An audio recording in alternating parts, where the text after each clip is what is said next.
Thanks for clicking! The Canadian Real Estate Association, the CREA, has released its data for the month of May, showing a real estate market with its 9th straight month of price drops. Or, as the media puts it, just about to take off on Bank of Canada rate cuts. I'll do whatever you want.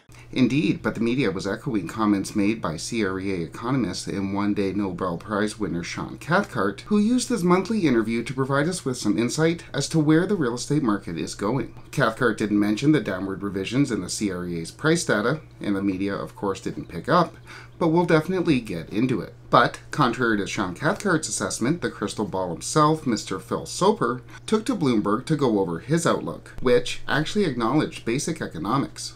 It's not like homeowners, 2/3 of Canadians, are losing value. It's just this last 25 years, they're used to double-digit returns, which is on the equity of their home, which is not sustainable over the long time because wages and salaries don't rise at double digits. So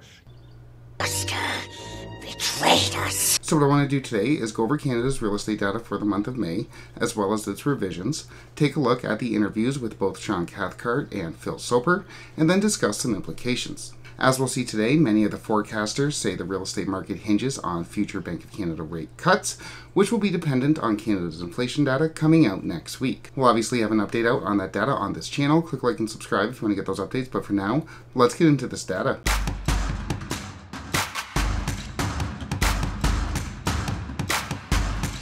Onto the data. First up, the benchmark price. The benchmark price, if you'll remember, that's the price of a home that represents the most popular set of features, and the benchmark price fell in May.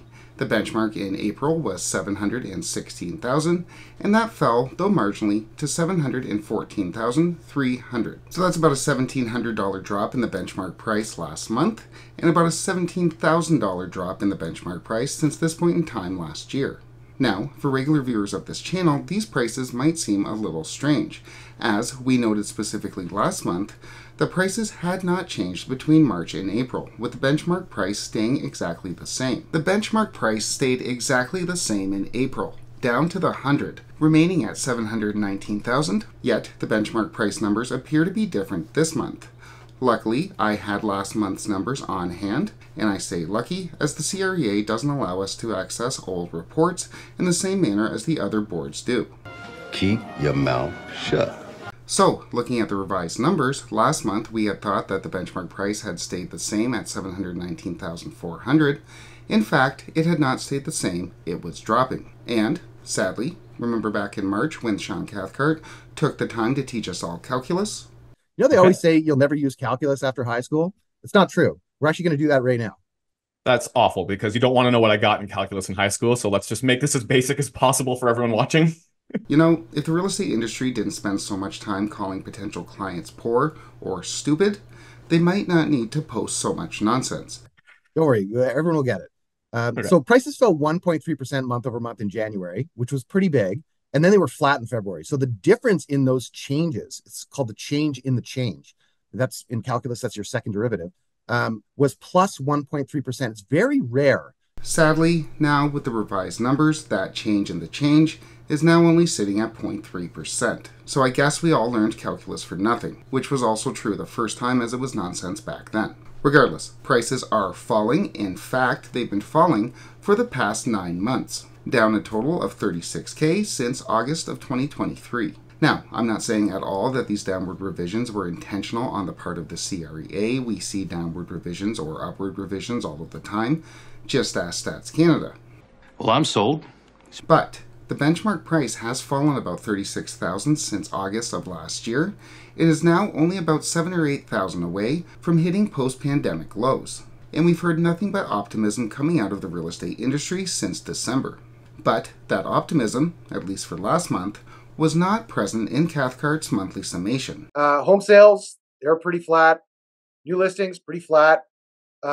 Prices, pretty flat unless you're in Calgary, Edmonton, or Saskatoon. Now, it is difficult to parse out this sales data, as the CREA usually gives us the actual numbers in these videos. But they didn't do that this time, just telling us that things are flat. That's all I needed to know. And the data that is released isn't much better. Of the data that we do get, we only get quarterly annualized data, which doesn't exactly tell us anything.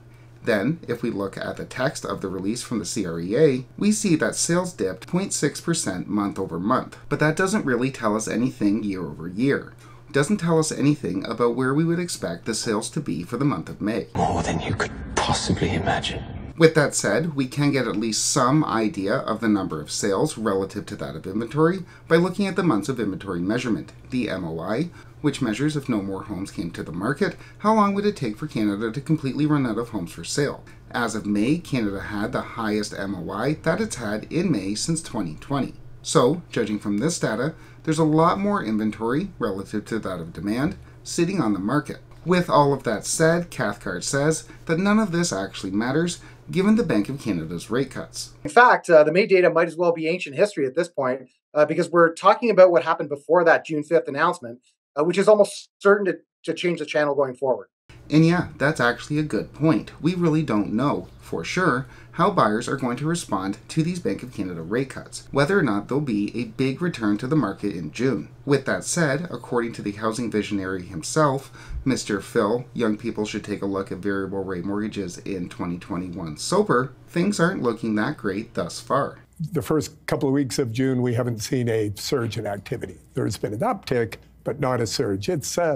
It's slower than many in the industry would have thought it was in terms of the number of homes trading hands.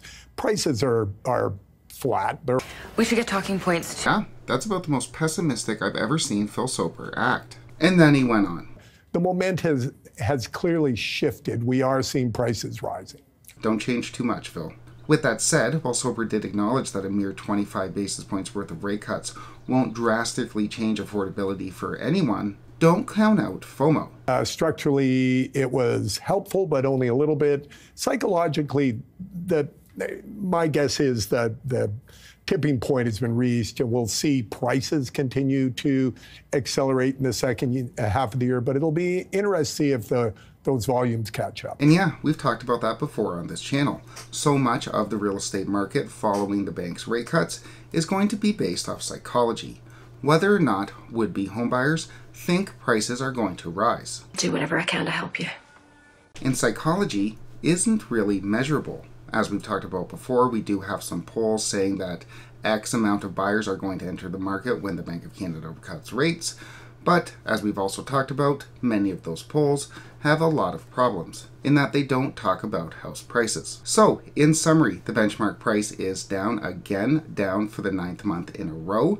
The CREA is expressing some optimism that things are going to change with the bank having now cut rates. But, on the other hand, Phil Soper is about the least optimistic that I've ever seen him. Uncle Philly! As always, but especially right now, no one knows what's going to happen with the real estate market in the coming months. If you like the house, the price is right, and you're comfortable with the payment, consider buying it. If it's not, and you don't, then don't buy it. That's a terrible idea. However, we are eagerly looking forward to June's real estate data set to be released by the local boards in a couple of weeks, which should give us at least a decent idea of how buyers are responding to those cuts coming from the Bank of Canada. We'll obviously have an update out on that data on this channel. Click like and subscribe for any of those updates, but for now, thanks so much for watching.